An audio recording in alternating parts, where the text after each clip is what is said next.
Oui, alors moi j'ai rencontré Valérie par l'intermédiaire au début du site internet Les Tambours Chamaniques. À cette période-là, j'étais presque en dépression de surmenage et une amie m'avait conseillé de lire un livre sur le chamanisme, ce que j'ai fait. Donc en prenant des renseignements sur internet, je suis tombée sur le site de Valérie que j'ai lu, qui m'a énormément parlé. Par ailleurs, j'ai vu qu'il y avait aussi un site de Reiki que j'ai lu également. Et comme au bout d'un moment, j'ai vu qu'il y avait des stages qui pouvaient être rapidement là et que j'avais, je pense, des besoins rapides, j'ai décidé de contacter Valérie par mail pour pouvoir participer au premier stage sur le Reiki.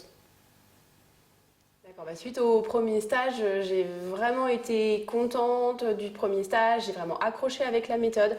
J'ai aussi accroché avec la personnalité de Valérie et des autres participants parce que le stage, ça se fait en groupe. Donc du coup, je me suis sentie quelque part sécurisée par rapport à la méthode. On a toujours une première appréhension après un premier stage. Et comme j'ai vu des bénéfices dans ma vie parce que j'ai décidé de pratiquer assez rapidement à mon retour à la maison, une chose en amenant une autre, j'estimais que j'avais besoin de continuer et d'aller à un stage, puis à un autre, etc. etc. Et c'est vrai qu'au bout d'un an, j'avais fait déjà 6 stages, je me suis vraiment rendu compte de pas mal de changements dans ma vie. Il y avait beaucoup de choses que je gérais vraiment beaucoup mieux. Et je me suis dit que voilà, la méthode, elle était vraiment adaptée pour moi et que c'est quelque chose qui m'intéressait énormément et que je voulais continuer dans cette voie au plus loin possible.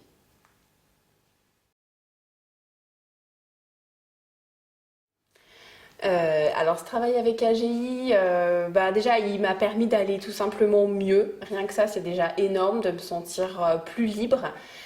Et aussi de changer des choses autant à l'intérieur, donc le problème de confiance en moi, se sentir plus libre, de se sentir le centre de sa vie, de ne pas se sentir éparpillé, mais aussi des choses vraiment concrètes dans ma vie courante. J'étais à deux doigts de la dépression de surmenage, et j'ai réussi à changer d'activité professionnelle pour trouver quelque chose qui me correspondait mieux. J'ai aussi j'ai changé de vie familiale dans le sens où je me suis séparée de mon précédent compagnon. Et je me suis trouvé un nouvel ami avec qui ça va très bien. Également aussi dans la gestion de certaines relations problématiques, je sais que j'avais une relation compliquée avec mon père. Mon père n'ayant pas changé du tout, il a fallu que je me réadapte moi et j'ai trouvé en fait des solutions pour l'accepter lui comme il était et avoir une relation apaisée.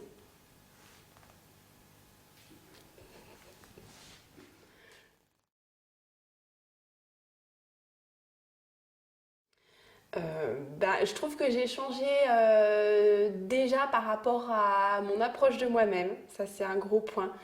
Dans le sens où c'est vrai que moi, je me trouvais énormément, entre guillemets, polluée par un émotionnel hypertrophié. Je trouvais que j'avais beaucoup d'émotions tout le temps. C'était souvent un problème au niveau relationnel, que ce soit personnel ou professionnel.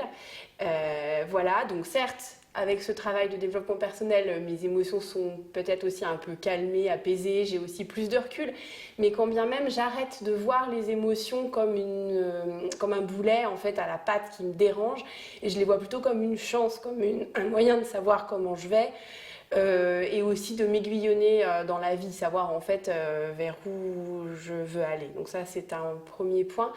Après aussi d'avoir l'impression d'être plus dans l'amour déjà de moi, ce qui est déjà un gros point, mais aussi des autres. Aussi comment je choisis mes relations. Je trouve que je choisis des relations qui correspondent plus à ce que je veux. Je suis moins dans l'obligation, dans le côté, voilà, certaines relations qu'on se sent un peu obligé d'avoir pour des raisons sociales. Non, maintenant je me force vraiment que quand c'est obligatoire, par exemple pour des raisons professionnelles, parce que je n'ai pas le choix de faire autrement. Mais sinon, dans l'ensemble, voilà, j'arrive à mieux choisir mes relations, mon entourage, avec qui je peux passer des bons moments. Je trouve aussi que je suis moins tiraillée entre le cœur et la raison, dans le sens où maintenant je fais quand même beaucoup plus de choses sur mon ressenti et pas sur ce qui devrait être fait objectivement, ce qui me change quand même pas mal la vie. Je trouve également que j'accepte plus facilement la réalité, qui n'est pas forcément toute rose. Quand il y a des problèmes, je trouve que je suis plus apte à les gérer et que j'ai moins peur.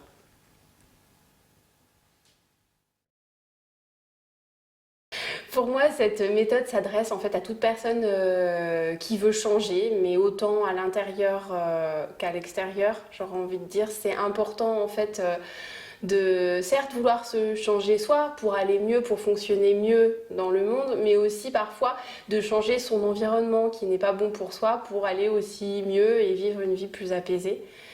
Selon moi, les qualités requises, ce serait déjà la motivation, de l'ouverture d'esprit aussi, accepter le changement, c'est pas toujours évident de prendre certaines décisions. Aussi accepter que peut-être sur ce chemin, il y aura des périodes plus difficiles. Donc savoir qu'il il va falloir accepter ça. Je pense aussi qu'il faut être capable de regarder à l'intérieur de soi avec sincérité.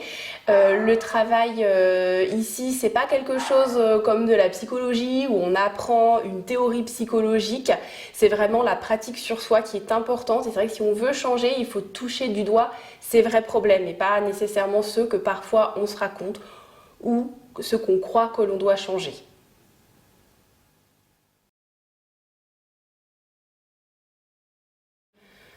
Parce que cette méthode, un peu comme toute méthode, n'est pas universelle, c'est pas quelque chose qui convient à tout le monde. Je pense que c'est pas possible d'avoir une méthode qui convient absolument à tout le monde.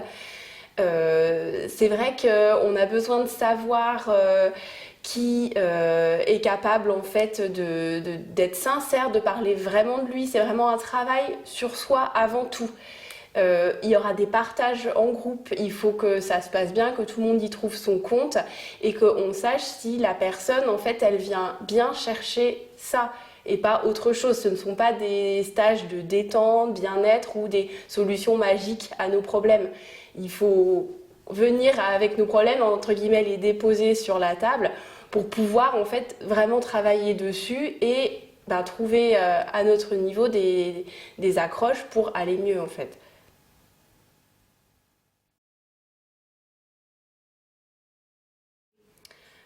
Déjà à mon niveau, ce que j'ai beaucoup aimé, c'est l'indépendance. C'est-à-dire qu'on peut travailler chez soi en autonomie.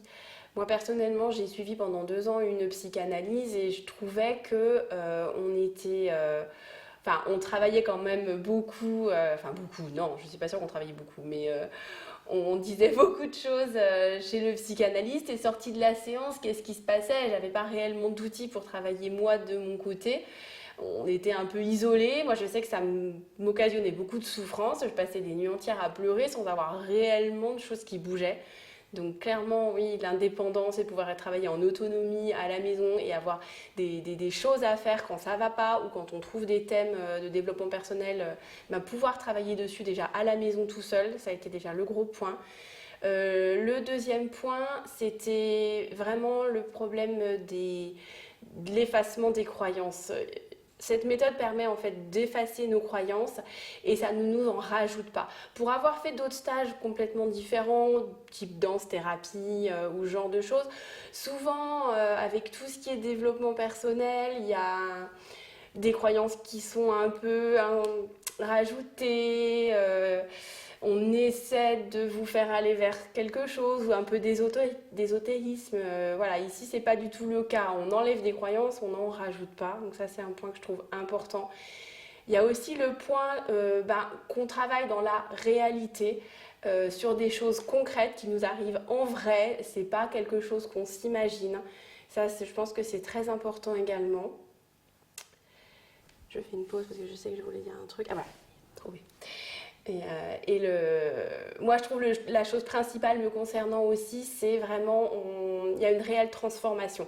Justement, par rapport à mon expérience de la psychanalyse, il y avait beaucoup je m'exprimais, je sortais beaucoup des choses, de l'émotionnel, des situations compliquées, etc. Mais au final, voilà, j'avais pas l'impression que ma souffrance était vraiment calmé ou qu'il y avait vraiment des choses qui avaient bougé à l'intérieur. Ici, je trouve vraiment que voilà, oui, bien sûr, il faut aller toucher du doigt notre problématique, toucher du doigt nos émotions, mais à terme, vraiment, il y a une réelle transformation. Ça veut dire qu'il y a un avant, un après. Avant, dans certaines situations, on avait certains modes de réaction, probablement problématiques pour qu'on travaille dessus. Et après, on n'a plus ce mode de réaction-là. Et vraiment, on se rend compte que ça y est, ouf, Ça déjà, c'est terminé.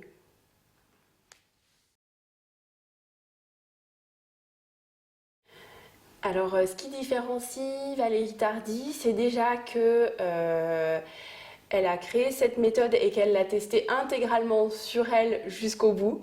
Donc ça, c'est déjà un gros point. Ça veut dire qu'elle a fait son travail de développement personnel complètement, ce qui je trouve est très important. Le deuxième point, c'est qu'elle nous fait travailler uniquement sur des choses concrètes de notre vie, en fait. On ne parle pas de concepts ou d'idées ou de il faudrait. C'est dans ta vie, toi, maintenant, quelle est la situation qui te pose problème, qu'est-ce qui te dérange et pourquoi. Et voilà, c'est important de travailler vraiment sur la situation concrète, nous, dans notre vie, replacer vraiment dans notre vie.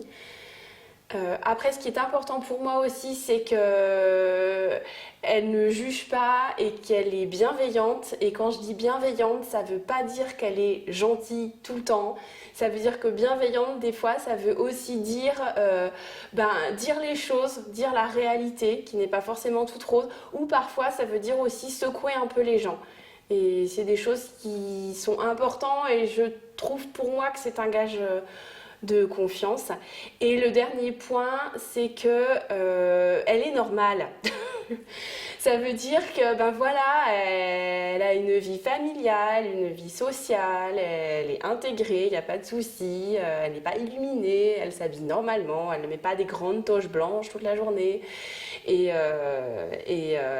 elle mange de tout, enfin vraiment comme tout le monde. C'est pas un être différent, c'est pas un être à part. C'est quelqu'un qui a réalisé intégralement son développement personnel, mais qui pour autant a une vie comme nous tous. Donc, à titre personnel, je n'ai fait que des stages parce qu'en fait, j'habite assez loin, je suis à 6 heures de route. Donc, c'était plus compliqué pour moi de venir faire 6 heures pour un rendez-vous pour repartir chez moi dans la journée. La formule stage en plus me va bien parce que c'est relativement intensif. À titre personnel, j'ai quand même fait beaucoup de stages la première année à raison d'un stage tous les 2 mois. Je trouve que c'était vraiment nécessaire pour vraiment mettre un pied dans la méthode, me l'approprier, pouvoir bien travailler aussi, bien avancer chez moi. Ça, c'était quelque chose qui était important pour moi. Selon moi, c'est pas la même chose. Même si j'ai pas l'expérience des rendez-vous, je me rends compte en fait que lors des stages, on participe aussi à la dynamique de groupe. Ok, on arrive avec son propre problème, on peut en parler, on peut travailler dessus, transformer, mais on a tous les autres membres du groupe qui viennent eux aussi avec leurs problèmes et qui transforment. Et dans ce qui arrive à nos collègues, on se rend bien compte qu'il y a des choses qui nous touchent, des choses qu'on n'avait pas vues comme ça. Et ça nous apporte énormément de briques à nous pour pouvoir avancer dans notre développement personnel parce que ça nous donne aussi l'expérience des autres finalement. Ça, je trouve ça important. Après, selon moi, les stages permettent vraiment d'approfondir sur certaines parties de la méthode, comme une certaine compréhension d'un thème ou un outil, et vraiment d'avancer là-dessus en groupe et d'approfondir réellement. C'est vrai qu'après, peut-être pour des choses plus personnelles, plus complexes ou sur lesquelles on n'arrive pas à avancer en stage ou en autonomie, oui, tout ce qui est rendez-vous ou suivi par email a un intérêt, je pense. Les deux fonctionnent, pas forcément pour les mêmes raisons, pas forcément pour les mêmes problèmes. Moi, c'est vrai que j'ai participé au stage, j'ai pas fait d'autres choses et c'est vrai que ça fait 5 ans que je fais ce travail et je me rends vraiment compte que ça m'aide et c'est ce qui me convient à titre personnel. Après, c'est pas exclu que plus tard, j'ai besoin d'un rendez-vous, d'un suivi email, on verra.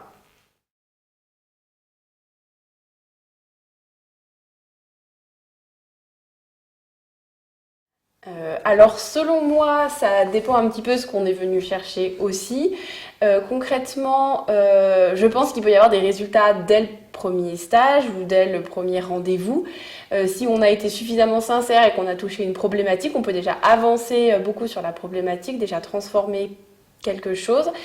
Par la suite, c'est sûr que si on veut faire un travail plus en profondeur, toucher vraiment à tous les aspects, ça sera quand même forcément plus long. Moi, j'ai trouvé que dès les premiers stages, peut-être les 2-3 premiers stages, il y avait vraiment eu du changement, je pouvais vraiment travailler en autonomie, j'avais déjà des solutions chez moi pour avancer. Et c'est vrai que c'est vraiment au bout d'1 an de stage, à raison de un stage tous les 2 mois, donc 6 stages, que j'ai vraiment vu voilà, un vrai changement dans ma vie où je me sentais moi vraiment beaucoup mieux par rapport à avant les stages. Et après, j'ai envie de dire, est-ce que ça a une fin? Je ne sais pas.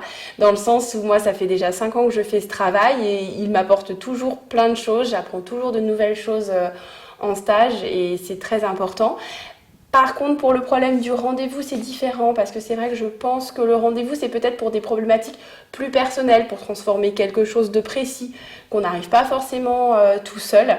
C'est évident que pour comprendre la méthode et bien savoir l'utiliser, je pense à mon sens que c'est quand même compliqué d'apprendre tout ça en rendez-vous individuel. Je pense que vraiment c'est les stages, c'est 2 jours, c'est intensif. On est nombreux, on peut vraiment poser plein de questions, avoir plein de réponses et vraiment avancer et comprendre énormément de choses dans l'enseignement. Je pense qu'en rendez-vous personnel, c'est plus des choses problématiques personnelles qu'on aborde et voilà, pas forcément un enseignement plus global.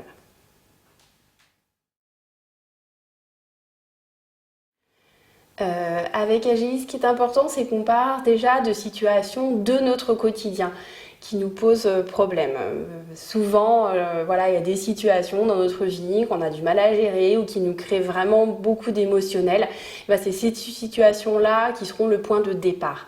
Donc grâce à un outil qu'on appelle l'exploration émotionnelle, on va suivre le fil de nos émotions suite à cette situation précise pour remonter à des croyances. Et c'est ces croyances-là, avec d'autres outils, comme les voyages chamaniques, comme les soins mentaux et autres, qui vont nous permettre en fait de transformer ces croyances et plutôt de les effacer. En fait, le but est d'effacer les croyances pour vraiment enlever le problème à sa source. Donc du coup, on part finalement de quelque chose d'extrêmement concret dans notre vie, on va arriver à une croyance qui n'a pas forcément à voir avec la situation concrète de manière directe, mais qui vraiment fait qu'on voit notre vie d'une certaine façon un peu tronquée, comme avec un filtre, et on enlève le filtre. Donc du coup, finalement, c'est comme si après, on voyait vraiment la réalité telle qu'elle est. Voilà, ça c'est, je pense, important de voir qu'on part d'un concret et qu'on arrive vraiment à enlever toutes les couches qui nous séparent de la réalité. Bah, pour se débarrasser de la croyance, en fait, on a plusieurs outils à notre disposition pour réussir à l'effacer. Euh,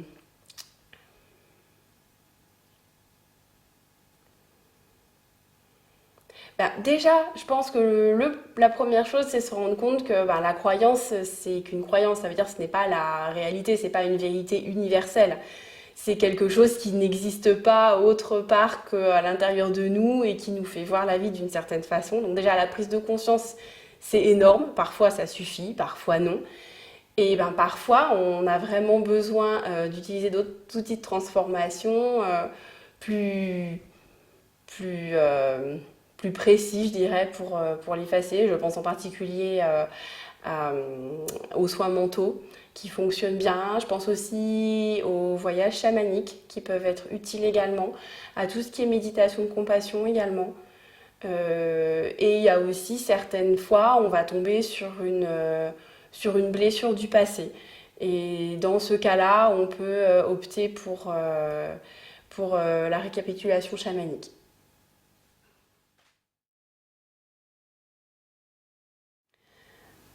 Oui, effectivement, moi je pense que l'exploration émotionnelle, c'est quand même l'outil central de la méthode. Parce qu'en fait, déjà, il nous fait partir d'une situation concrète de notre vie, donc quelque chose de réel qui s'est vraiment passé. Après, en fait, on va suivre le fil de nos émotions. Ça aussi, ça a une certaine réalité. On va sentir de la peur, on va sentir de la colère, mais c'est des émotions qui sont réelles. Et ça veut dire qu'on part vraiment sur une base de réalité et qu'on n'est pas du tout dans une analyse mentale de son problème. On n'essaye pas d'interpréter son problème, on n'essaye pas de trouver une solution, c'est pas du tout le lieu, c'est vraiment là de suivre le cheminement des émotions. Et au bout d'un moment, on va tomber sur une ou plusieurs croyances qui vont vraiment pour nous sembler des vérités absolues. Et c'est là qu'on va se dire, ah, ben oui, mais non, c'est pas du tout une vérité absolue, et c'est ces croyances-là qui sont importantes parce que c'est elles qui nous filtrent la réalité, et c'est elles qu'on veut effacer au final. Mais l'exploration émotionnelle, en fait, l'intérêt de l'outil et pourquoi c'est différent de ailleurs, c'est vraiment, voilà, on suit le fil de nos émotions qui se passent réellement à l'intérieur de nous et qu'on peut vraiment sentir. Mais j'ai envie de demander qu'est-ce que c'est qu'une croyance? Parce que tu emploies ce mot plusieurs fois, ça fait plusieurs questions, et les gens peuvent penser justement que c'est une pensée ou une idée. Ouais, c'est vrai. Alors une croyance, en fait, c'est ce que j'appelais tout à l'heure une vérité que l'on croit absolue sur la vie, une sorte d'explication de la vie. Mais explication, c'est pas un bon mot parce que ça fait penser que c'est intellectualisé ou des choses comme ça, c'est pas le cas. C'est vraiment quelque chose qui est à l'intérieur de nous, qui a laissé une empreinte profonde.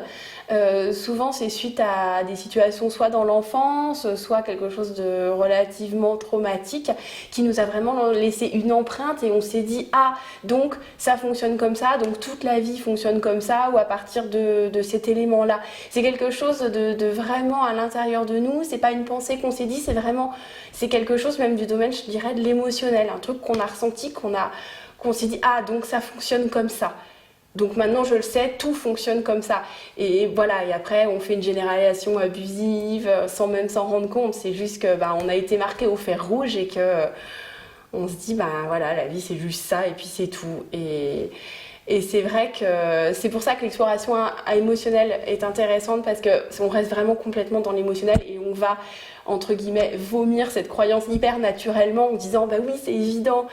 Et non, c'est pas du tout ça la réalité. Et c'est ça qui nous en sépare justement et c'est ça qui est souvent source de beaucoup de souffrance finalement.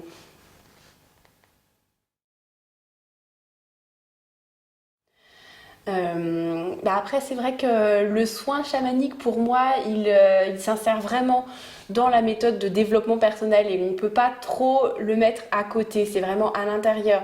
Ça veut dire que pour moi, un soin chamanique, ça ne se décrète pas, on a besoin d'un soin chamanique là maintenant. C'est au milieu en fait du développement personnel, on tombe sur une problématique, on a déjà essayé des outils, ou on a effacé une partie du problème, mais il reste encore des choses à faire et on ne s'en sort pas seul. Où là, éventuellement, je pense qu'un soin pourrait être adapté dans certaines conditions. Maintenant, ça s'insère vraiment dans un tout. Et c'est une démarche, il faut avoir déjà une certaine implication personnelle. Un soin chamanique seul, moi, me donnerait l'impression on veut que ce soit l'autre personne qui règle notre problème à notre place. Et selon moi, c'est quand même à nous de le régler d'abord, parfois avec de l'aide. Donc déjà, je pense qu'il y a ce premier point-là. Et après, Valérie n'est pas non plus une magicienne. Elle peut aider les gens, faire les pas avec eux, mais elle ne va pas faire le pas à leur place. Et je pense que c'est important de comprendre que c'est quand même un investissement personnel, le développement personnel. Il faut être impliqué, il faut avoir une intention forte de passer par-dessus un problème ou d'y arriver. Et parfois, oui, on peut être démuni, oui, on peut avoir besoin d'aide, mais l'autre personne ne fera pas tout à notre place, complètement hors contexte de développement personnel, je pense.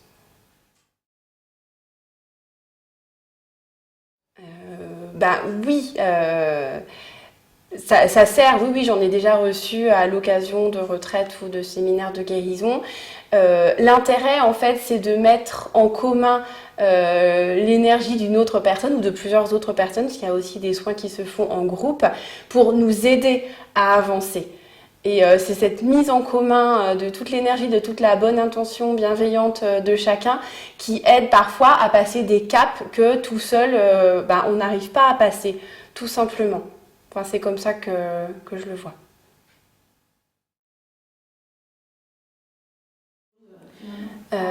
Oui, en fait, il existe plusieurs types d'outils. Des outils que j'appellerais un peu type vie quotidienne, donc qui nous aident à gérer notre vie quotidienne ou qui nous aident en fait à trouver dans notre vie quotidienne les points de départ de développement personnel, j'aurais envie de dire. Il y a des outils plus de transformation, ça veut dire, tout à l'heure on en a parlé, on trouve une croyance, qu'est-ce qu'on en fait? Il y a des outils qui peuvent nous aider à nous en débarrasser. Après, il y a différents types d'outils aussi en fonction de notre stade. C'est vrai que dans les premiers stages avec Valérie, on apprend beaucoup d'outils pour être indépendant, autonome chez soi. Il y a des outils qui sont quand même relativement faciles d'approche et il y en a certains autres qui sont un petit peu moins simples et qui demandent un peu plus d'expérience également. Et après voilà, les outils, il en faut parce qu'effectivement il faut que concrètement on puisse avancer dans notre DP, mais il y a aussi toute une partie d'enseignement, de savoir juste comment on fonctionne, savoir pourquoi on a créé toutes ces croyances, comment elles sont arrivées là, comment on peut s'en débarrasser, comment tout ça fonctionne, comment on peut prendre du recul. C'est quand même relativement important de se comprendre que les outils, ils s'intègrent dans une compréhension profonde de comment on fonctionne. Et ça, c'est, je pense, d'une grande aide pour savoir utiliser les outils, quand les utiliser, et aussi, ne serait-ce que comprendre le monde dans lequel on vit, parce que c'est vrai que tout le monde ne fait pas du développement personnel, et parfois on se trouve en face de personnes qui n'en font pas du tout, qui n'ont aucun recul sur eux, et c'est vrai que c'est intéressant et utile de savoir comment ça fonctionne pour pouvoir nous s'insérer là au milieu et pas forcément mal vivre le fait que les autres personnes ne travaillent pas nécessairement sur elles et qu'il faut continuer à vivre agréablement en société, je dirais.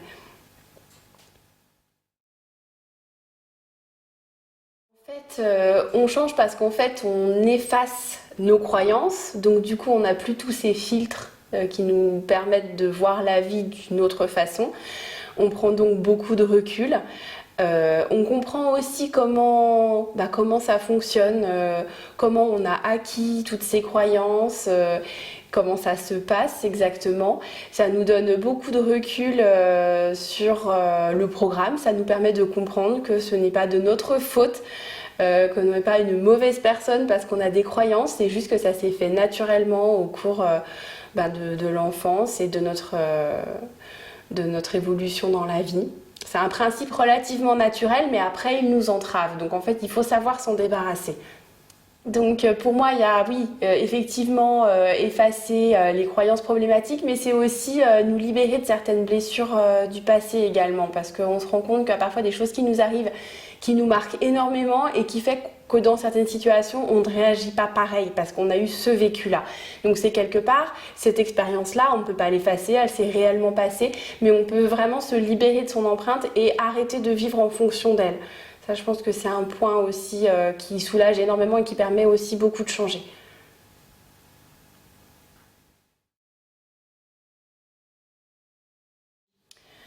Avant tout, j'ai voulu suivre cette formation pour continuer à avancer dans mon développement personnel et obtenir une compréhension plus profonde de cette méthode et du fonctionnement humain. Ça, c'est le premier point. Ensuite, j'ai voulu suivre cette formation pour contribuer en fait à développer la méthode de Valérie que je trouve efficace et relativement pragmatique. Et en dernier lieu, voilà, par la suite, envisager peut-être d'être à mon tour formateur pour des stages ou thérapeute en individuel.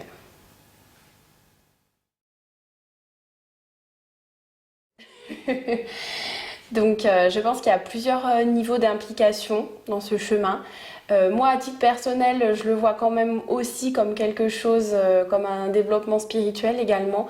Parce que c'est vrai que je trouve qu'à terme, le but, c'est de voir vraiment la réalité telle qu'elle est et de comprendre la nature de toute chose. Je sais que ça peut paraître parfois un peu illuminé de dire ça, mais je pense que c'est beaucoup plus concret qu'on l'imagine.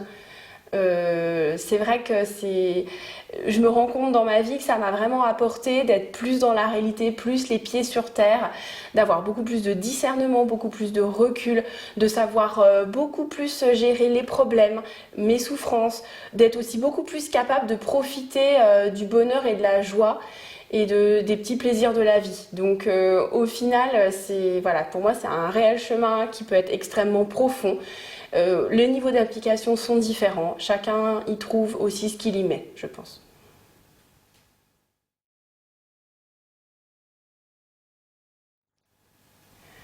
Cette méthode m'a aussi permis de beaucoup plus m'aimer, me faire confiance et m'accepter telle que je suis. C'est quelque chose qui n'est pas toujours évident. On a aussi tendance à beaucoup attendre de la reconnaissance et de l'amour de l'extérieur et pas forcément de soi. Et c'est vrai qu'à partir du moment où ça vient de l'intérieur, voilà, on n'est plus autant en demande à l'extérieur et on a une vie beaucoup plus sereine, je trouve. Après, toutes ces croyances qu'on a emmagasinées, elles nous prennent beaucoup de place dans la tête, elles nous font vraiment beaucoup réfléchir, avoir des pensées contradictoires. Et moi, j'ai vraiment l'impression, quand le programme est en marche, d'avoir l'impression que le cheval est parti au galop et que je peux pas l'arrêter. Et tout ça, c'est à cause justement du mental. Et je trouve que les outils de calme mental, je pense en particulier à la méditation, aident quand même beaucoup à gérer ce flux, à ce que le flux se calme et à être beaucoup plus apte à savoir qu'est-ce qui se passe en nous. Je trouve en fait que grâce à cette méthode, je me suis quelque part rapprochée de moi. J'arrive mieux à savoir qui je suis, comment je me sens, et par là même, je me suis aussi rapprochée des autres. C'est-à-dire que pour les personnes qui me tiennent à cœur, je suis capable de nouer des relations qui sont beaucoup plus profondes et qui m'enrichissent beaucoup plus. Ça, je trouve que c'est un point qui fait du bien quelque part. Et il y avait aussi autre chose, c'est que je trouve que j'ai aussi récupéré du pouvoir sur ma vie. Avant, j'avais vraiment l'impression de subir énormément de choses. Et là, maintenant, je me rends compte qu'à tous les niveaux, ou à beaucoup de niveaux du moins, je peux vraiment faire des choix et choisir. Et ça, c'est vraiment quelque chose qui me fait beaucoup de bien et me rend vraiment la responsabilité de ma vie et me replace au centre.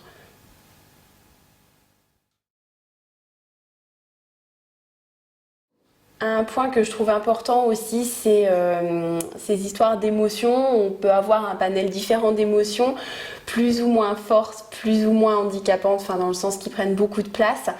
C'est aussi très important sur ce chemin de prendre la responsabilité de nos émotions. Nos émotions, elles viennent de nous. C'est notre programme qui les crée. Ce n'est pas une personne extérieure qui les crée. C'est pas parce que un tel a eu tel comportement, je me mets en colère. Ma colère, c'est moi qui l'ai générée. Même si l'autre a fait quelque chose qui a pu me heurter, je suis responsable de ma colère et ma colère, je ne peux pas dire que c'est de la faute de l'autre. C'est peut-être plus de la faute des croyances et du programme que de l'autre en tout cas.